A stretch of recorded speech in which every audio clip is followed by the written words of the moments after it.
pagándole a los empleados que trabajaron sus 20, 25, 30 años en la molinera, empezar a pagarle con sus propios activos.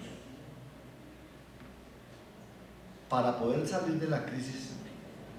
les tocó tomar la decisión más difícil, que fue vender el mejor molino ubicado, que era el molino de Bucaramanga. Entonces, al vender el molino de Bucaramanga se pudo empezar a pagar todos los pasivos y la gran carga prestacional que tenía de sus empleados.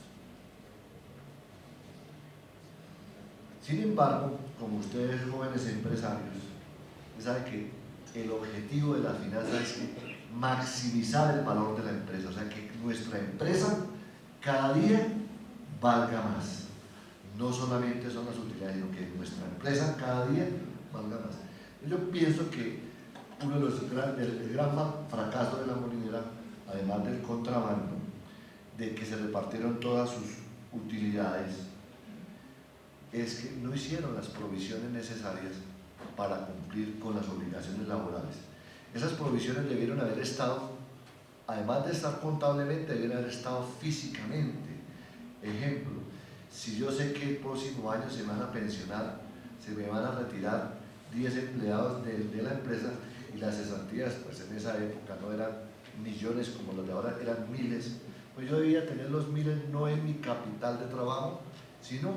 en algunas inversiones que me estuvieran rentando algo, para que cuando se cumpliera ese proceso de la liquidación de eso, yo no acudiera a mi capital de trabajo. Sin embargo,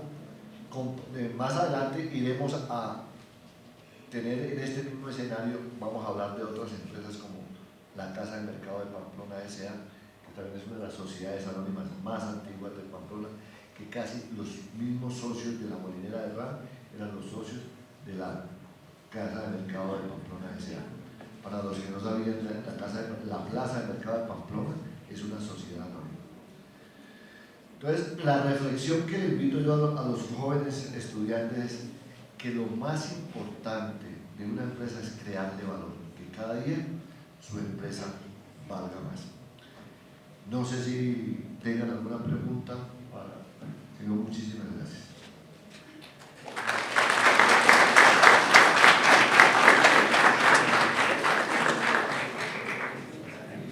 Continuando con el orden del foro,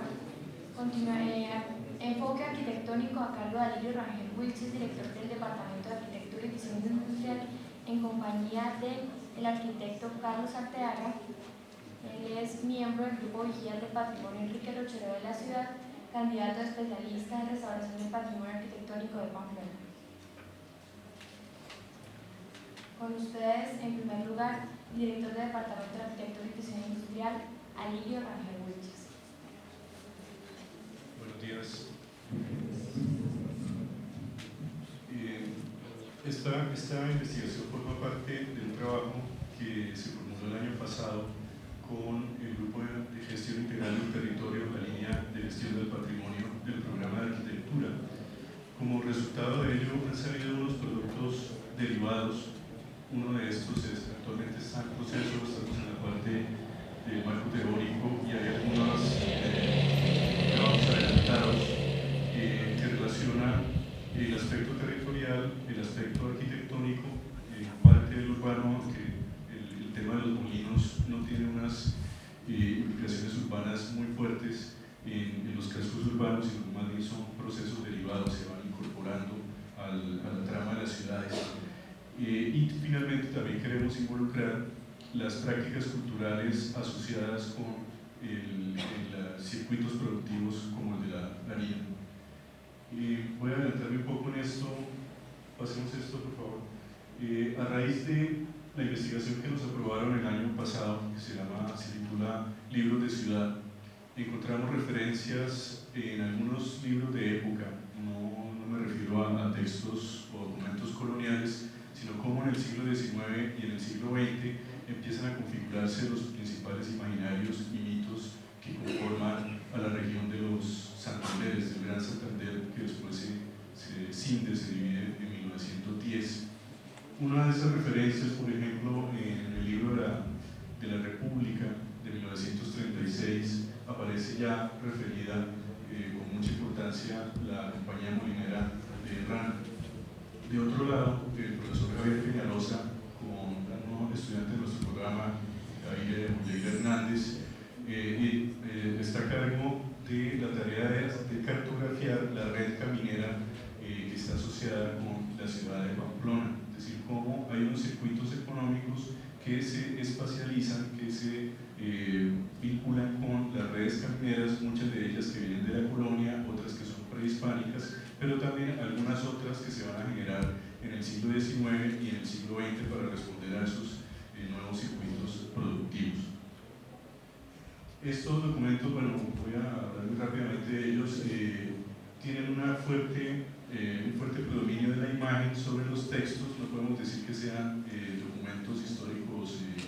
estrictos en el sentido de la palabra, pero para nosotros son muy importantes porque constituyen una de las principales referentes para, sobre todo, el siglo XX,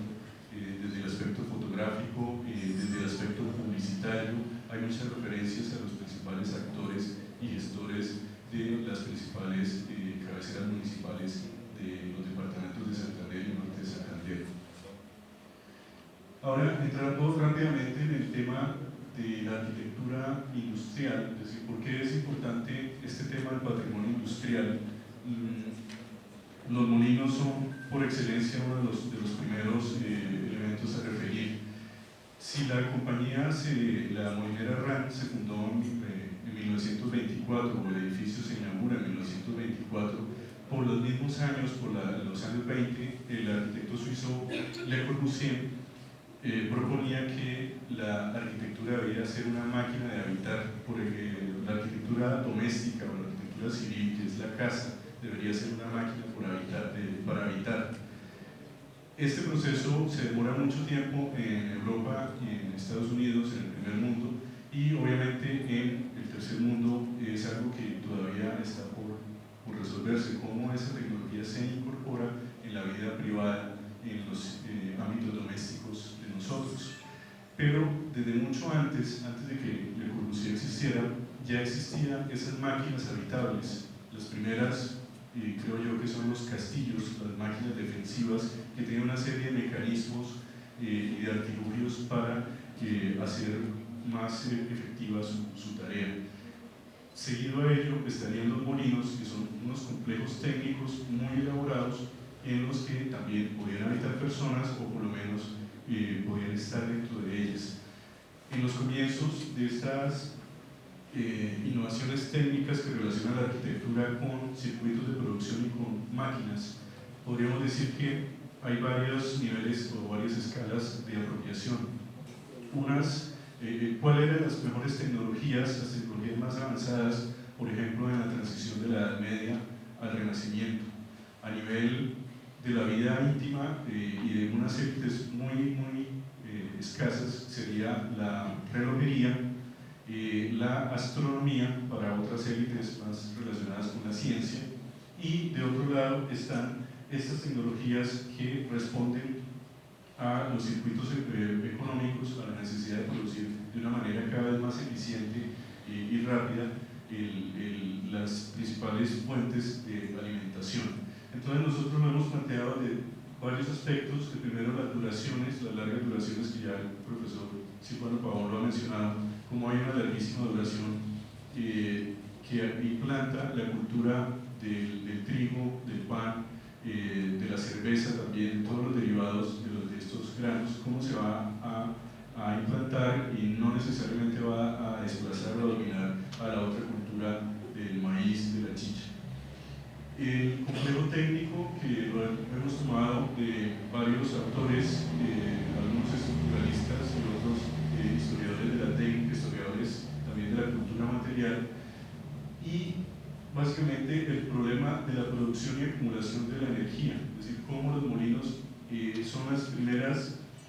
máquinas y al mismo tiempo edificios que se independizan de la fuerza bruta, de la dependencia de una mano de obra esclava, en el caso de los seres humanos, o de animales de carga o animales de tiro que son necesarios para poder mover las piedras de los molinos, como incluso en Holanda, los Países Bajos, en Flandes, incluso en momentos ya pues muy tempranos para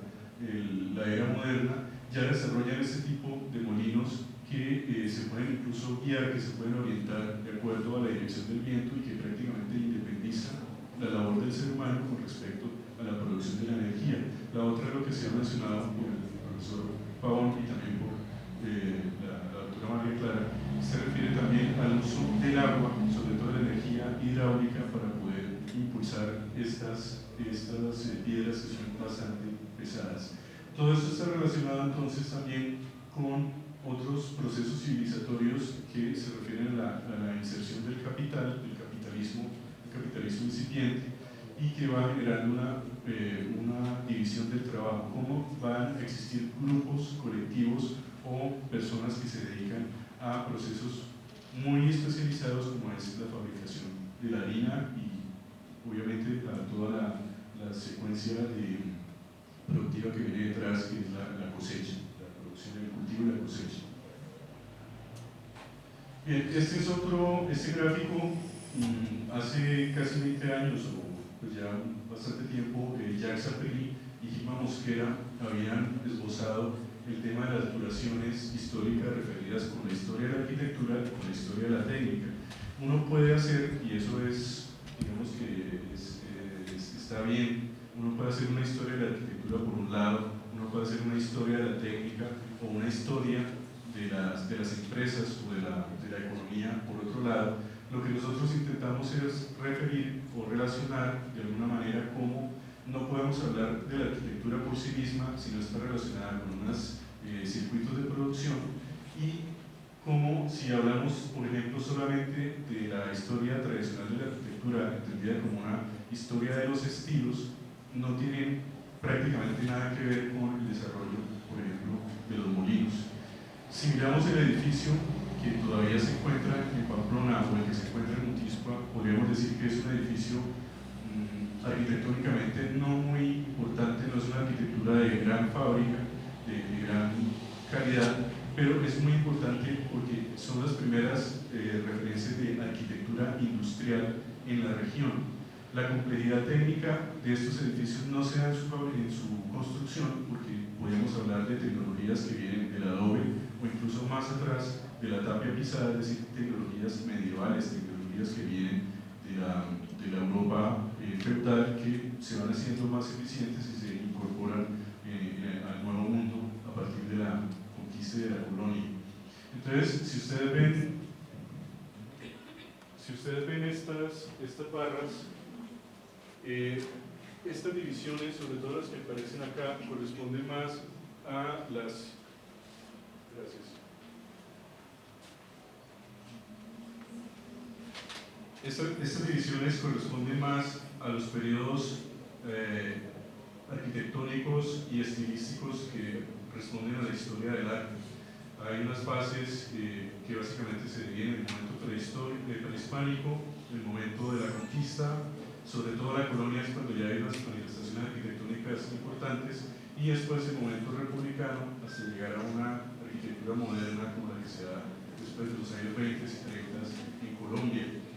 Pero si cotejamos estas barras, que aparentemente son muy claras, con estas otras que se refieren más que todo a las tecnologías constructivas que se dan en el Nuevo Mundo y sobre todo en Colombia por las mismas fechas, vamos a encontrar que hay un momento de traslapo, una fase de cambio entre la arquitectura vernacular de los indígenas, más que todo la arquitectura del bareque,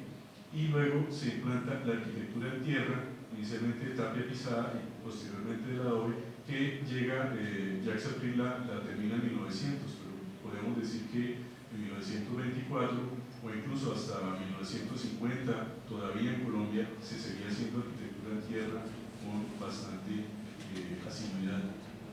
Entonces, eso nos plantea ese problema, cómo se refiere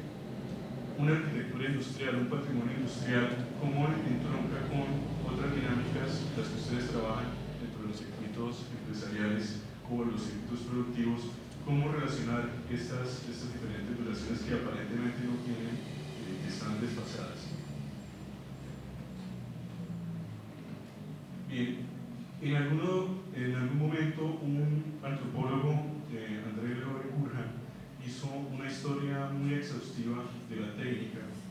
una historia que se queda trunca en el sentido de que no llega a relacionar las técnicas de producción con las técnicas de consumo. Sin embargo, hemos tomado algunos referentes porque Leroy Burhan es tal vez de los primeros que empieza a plantear una historia universal o una historia más amplia de la tecnología relacionada con los usos culturales. Muchos de los ejemplos que muestra en esta serie extensísima de fichas que hizo a lo largo de su vida tienen que ver con las tecnologías de los granos, no solamente del trigo, sino de todo tipo de cereales. Uno de los problemas de este tipo de fuentes alimenticias es que las cortezas, la cáscara de las semillas es muy dura, no es fácilmente apropiable, no es fácilmente consumible, y eso exige mucho tiempo y mucha energía para poderla separar. Aquí hay un ejemplo tal vez ya más avanzado del uso de animales de tiro para hacer girar las piedras del molino y con eso facilitar ese proceso de separación de la corteza y de la parte consumible de las semillas. Pero más que todo me interesa referir a estos conceptos, el estado técnico y sobre todo el complejo técnico. El complejo técnico es la relación de estados y conjuntos técnicos que relacionan estos tres momentos. Hay técnicas de fabricación, lo interesante es que Leroy Burhan no las separa del tema de cómo se adquieren esos productos, esa materia prima, cómo se fabrica, pero también cómo es distribuida, cómo es repartida, y en eso entran las tecnologías también no solo para producir la harina, sino también para transportarla y comercializarla. Finalmente vienen tecnologías de consumo que constantemente están siendo reapropiadas y muchas veces algunas de ellas son descartadas en la historia de la humanidad. Entonces lo importante en el trabajo de Leroy Burhan es relacionar la fabricación, la adquisición y transporte y el consumo, que no depende solamente de una descripción de principios, digamos, físicos o químicos con los que se fundamentó más que todo la historia de la técnica en su momento. Simplemente era una historia de los inventos, un desarrollo de ciertos avances, pero eso no tenía mucha relación con el modo en que los colectivos se apropian de esos inventos. Sigamos, por favor. Aquí aparecen otros ejemplos que han sido mencionados en las ponencias anteriores, como inicialmente esas tecnologías del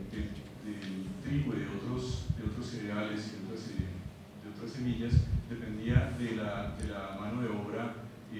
humana. No hay una gran división del trabajo en el sentido de que las mismas personas que cultivan son las que cosechan y a su vez son las que van a procesar el grano. Entonces hay una dependencia directa entre la herramienta, estamos hablando de herramientas en donde hay una incorporación muy fuerte entre el objeto que procesa, entre el cuerpo humano y entre la materia prima o lo que se está procesando. Aquí hay referencia a lo que hizo Leroy Burhan a lo largo de su vida, fue ir a distintos continentes, a muchísimas culturas, para mirar cómo cada una de ellas tenía distintos artilugios, distintas manos, distintos morteros para poder procesar alimentos. Puede que no tuviesen la misma, no fueran comparables, pero los principios físicos, químicos y mecánicos siguen siendo los mismos. Gracias a ello, Leroy Burhan establece que las sociedades, independientemente de su estado actual, pueden ser desde muy rústicas o preartesanales hasta muy complejas como las sociedades industriales, en donde ya hay una separación muy fuerte entre la producción de la energía y la acumulación de esa misma energía. Nosotros podríamos decir que a partir de esos tres últimos, el semirústico, el semi-industrial y el industrial, podríamos hablar de unas tecnologías del procesamiento de las harinas en esta región. En la época colonial podríamos hablar de procesos semirústicos o artesanales. Podríamos hablar también de procesos semi-industriales, en el sentido que ya hay cofradías, hay grupos de molineros o de maestros molineros especializados, y cuando hablamos de la molinera errante ya es un proceso propiamente industrial, como lo decía el profesor Juan Manuel. Colombia y Pamplona ya estaba inserta dentro de los procesos que tenían comparación con Estados Unidos y en Europa. Sí, otro de los referentes es Louis Mumford, un historiador inglés que hace una historia bellísima de la técnica, en donde él establece 3 momentos para poder comprender el avance de los desarrollos técnicos, dentro de los cuales entra también el desarrollo de la arquitectura. Una era inicial, en la que estaremos hablando, comparable por ejemplo con el momento de la colonia, en donde las tecnologías dependen más que todo del agua, del viento, la energía hidráulica, la energía eólica, que es la que le da nombre a este momento, y el uso de la madera. Sobre todo, las primeras máquinas son más que todo máquinas hechas a partir de la madera, tienen muy pocos herrajes y podemos encontrar que incluso molinos del siglo XIX, incluso en el siglo XX, están resueltos casi en su totalidad con maderas muy resistentes, con pernos, con clavijas, con ensambles que son absolutamente todos de madera. Hay muy poca presencia del metal, inicialmente del hierro y posteriormente del acero. Es un momento del capitalismo incipiente y pues me atrevería a decir, no sé qué tiene el profesor Silvano, si estaríamos comparando ese momento de la colonia, lo podríamos incluir dentro de esta era geotécnica que ha sido planteada para el mundo industrializado norteamericano y europeo.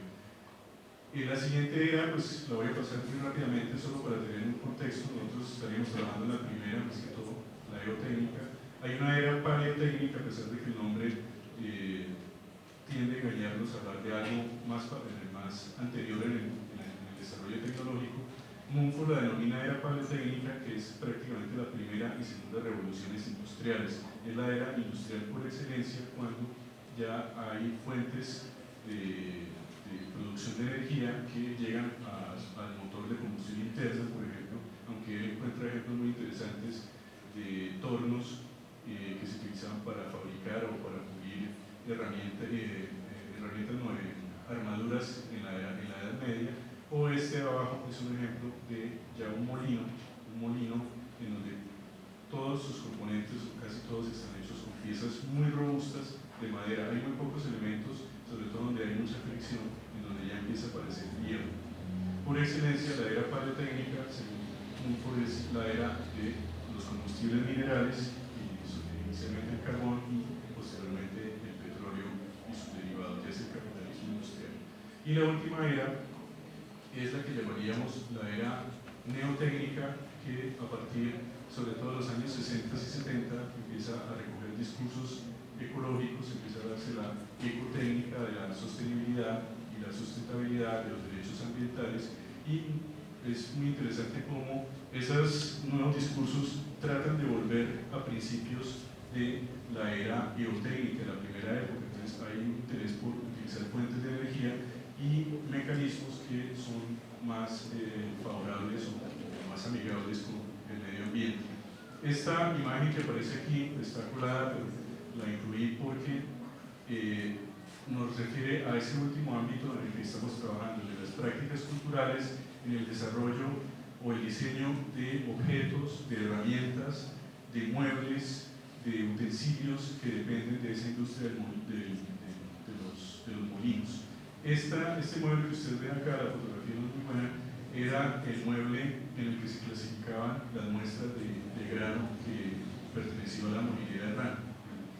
Fue vendido a un particular y afortunadamente pude tener las fotografías. Es decir, cómo hay una serie de objetos, en este caso un mueble, que responde a necesidades ya muy específicas, no es para un uso doméstico, no es para un uso decorativo tampoco, sino como hay ciertos objetos que se desarrollan específicamente y de una manera, diría yo, que muy espontánea. De pronto, si alguien de los presentes conoce quién pudo haber hecho este mueble, sería interesante conocer a quién fue el carpintero, porque básicamente es un mueble muy sencillo, que tiene una serie de cajones muy planos, parece una planoteca, lo que se utiliza en la arquitectura para clasificar archivos, pero ya tiene unos herrajes muy interesantes como este. No alcanza a notarse muy bien, pero es una cerradura que permite cerrar de manera simultánea los pestillos que tiene, el pestillo principal de la cerradura, pero también arriba y abajo hay unos pestillos que anclan la puerta a los marcos del mueble y le dan una cierta seguridad. Entonces, de estos elementos también podemos generar unas microhistorias, y unas historias no menos interesantes que esas grandes historias de la técnica. Bien, ¿cuáles son las escalas de intervención de este trabajo? Yo pues simplemente estoy esbozando lo que otros compañeros del programa de arquitectura han trabajado. La escala territorial son las redes camineras y todas esas infraestructuras en donde empiezan a aparecer los molinos, las vías de herradura por las cuales circulaban los principales flujos de los granos, donde estaban ubicados los principales molinos y otros molinos secundarios. Hay una escala de intervención urbana, pero como lo dije al comienzo, casi la mayoría de esos molinos no está ubicada dentro de los cascos urbanos, o puede que sí lo haya estado, como lo mencionó María Clara, pero pues son incorporados finalmente cuando las ciudades comienzan a extenderse en sus límites originales.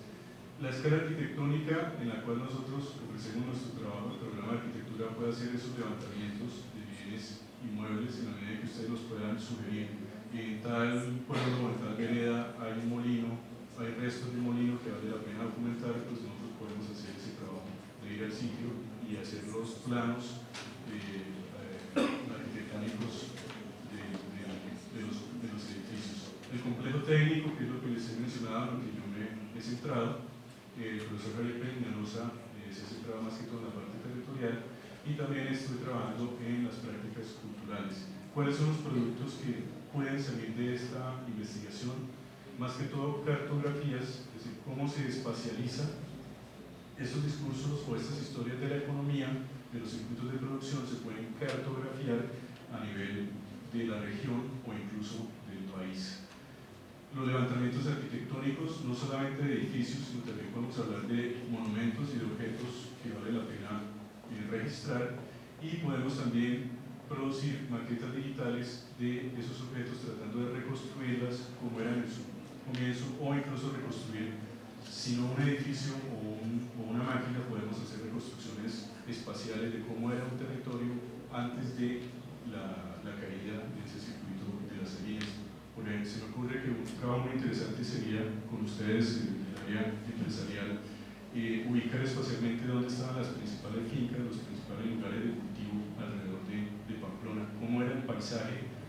no solo urbano, sino el paisaje inmediatamente relacionado con Pamplona, que básicamente eran trigales. Finalmente, hemos encontrado referentes, algunos trabajos como el que hizo Andrés Santizábal para los molinos de trigo en la región central del altiplano de Colombia, en la zona de Cundinamarca y Boyacá, y eso nos ha permitido pues, establecer estas categorías de análisis: la territorial, la arquitectónica y más que todo el complejo técnico, para poder mirar cómo eran esas redes de las camineras, cómo relacionar la arquitectura, los